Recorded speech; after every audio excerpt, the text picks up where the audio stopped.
लोग को जितना निगेटिव लिखना ना आप लोग लिखिए, हमसे मत पूछिए, बोल देते हैं। मैडम जी इसमें नेगेटिव नहीं नहीं, देखिए आप लोग को जो छापना है छापिए, मेरी तरफ से एकदम कम्प्लीटली फ्री है। मेंटली हमको टेंशन मत दीजिए, ना तुम सब पे केस कर देंगे हम। अच्छा। हम मोबाइल पर बातचीत के क्रम में पत्रकारों को केस में फंसाने की धमकी दे रही यह महिला कोई आम महिला नहीं है। अवैध नर्सिंग होम से अवैध वसूली का आरोप झेल रही यह डॉक्टर कशिश प्रवक्ता सीएचसी के प्रभारी पद की गरिमा बढ़ा रही हैं। इन्हें गुस्सा बस इसलिए आ गया क्योंकि पत्रकारों द्वारा बार बार उनके मोबाइल पर कॉल कर उनका पक्ष जानने की कोशिश की जाने लगी। खगड़िया के civil surgeon doctor Ajitabh Sinha के द्वारा गठित टीम की जांच में कौन कौन तथ्य उभरकर सामने आए हैं और उन पर किस तरह की कार्रवाई होगी, यह कहना तो फिलवक्त इसलिए कठिन है क्योंकि उनकी हनक के सामने सबको झेपना पड़ जाता है। लेकिन यह शायद हर कोई जानते हैं कि नियम कानून को ताक पर रखकर विभागीय पदाधिकारियों की मिलीभगत से जगह जगह संचालित नर्सिंग होम में इंसानों की जिंदगी के साथ सौदा होता है। मामला अक्सर सामने आता रहता है, बावजूद इसके फर्जी नर्सिंग होम संचालक के विरुद्ध कार्रवाई इसीलिए नहीं होती है क्योंकि उनकी पहुंच के हाथ लंबे होते हैं। बात अलग है कि लापरवाही या अन्य कारणों से मौत होने पर इलाका सुलग उठता है और पुलिस को हस्तक्षेप करनी होती है, लेकिन बाद में ले देकर मामला दफन भी हो जाता है। यह भी सर्वविदित है कि विभागीय पदाधिकारियों की मिलीभगत से प्रशासन के नाक के नीचे ऐसे नर्सिंग होम और जांचघर संचालित हो रहे हैं, लेकिन एक पदाधिकारी दूसरे पदाधिकारी के सिर जिम्मेदारी का ठीकरा फोड़कर मामले से पल्ला झाड़ लेते हैं। किसी मामले में अगर जांच की प्रक्रिया अपनाई भी जाती है तो रुपए का लेन देन कर मामले को दफना दिया जाता है।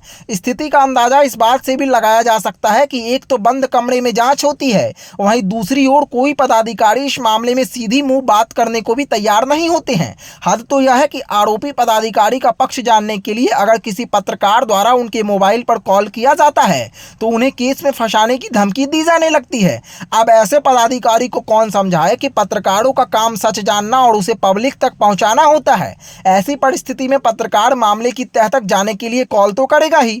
दरअसल खगड़िया जिले के परबत्ता प्रखंड क्षेत्र में संचालित नर्सिंग होम संचालक से अवैध वसूली का आरोप परबत्ता सीएचसी प्रभारी डॉक्टर कशिश पर लगा था और इसकी सत्यता जानने के लिए civil surgeon doctor Ajitabh Sinha द्वारा गठित जांच टीम शनिवार के दोपहर सीएचसी परबत्ता पहुंची थी। डीपीएम प्रभात कुमार राजू, बेलदौर सीएचसी प्रभारी डॉक्टर मुकेश कुमार तथा अलौली सीएचसी प्रभारी डॉक्टर मनीष कुमार की मौजूदगी में दबे जुबां से ही सही team leader NCDO doctor Vijay Kumar ने यह स्वीकारा भी कि सीएस द्वारा गठित 4 सदस्यीय टीम नर्सिंग होम से अवैध वसूली के मामले की जांच को लेकर पहुंची है। जांच चल रही है लेकिन अभी अधूरी है।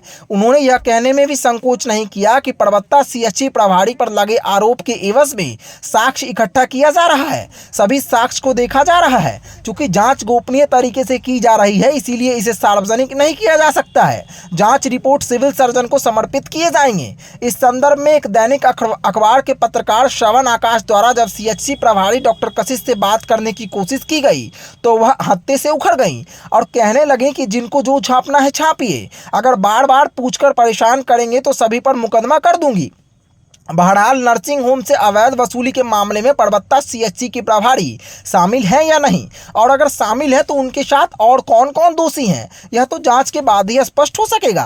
लेकिन सवाल यह उठ रहा है कि जांच टीम द्वारा धरातल पर जाकर जांच करना क्यों नहीं मुनासिब समझा गया। माना कि सीएचसी के बंद कमरे में 4 सदस्यीय टीम जाँच कर रही थी, इसीलिए आम लोगों की कौन कहे पत्रकारों का भी प्रवेश वर्जित था। लेकिन सुलगता सवाल यह है कि पत्रकारों से सीधे मुँह बात करने के लिए कोई पदाधिकारी क्यों नहीं तैयार है, उसमें भी तब जब परबत्ता सीएचसी प्रभारी डॉक्टर कशिश सहित स्वास्थ्य विभाग के अन्य पदाधिकारियों द्वारा परबत्ता गांव स्थित एक मकान में संचालित बेनामी अल्ट्रासाउंड सेंटर अवैध पाया गया था।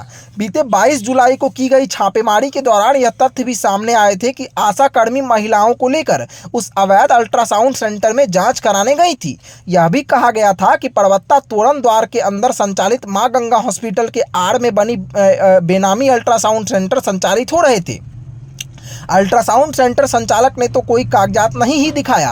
मां गंगा हॉस्पिटल के अंदर 2 प्रसव पीड़ित महिला भी पाई गई, जबकि उस हॉस्पिटल को वहां मरीज देखने की अनुज्ञप्ति मिली हुई है। बावजूद इसके आशा कर्मी महिलाओं को लेकर न केवल अल्ट्रासाउंड कराने पहुंच रही थी बल्कि महिलाओं का प्रसव भी कराया जा रहा था। पूरे मामले का साक्ष्य लिया गया था और विभाग के पास साक्ष्य उपलब्ध भी है। ऐसे में देखना दिलचस्प होगा कि आगे आगे होता है क्या। SDF न्यूज़ ब्यूरो, धन्यवाद।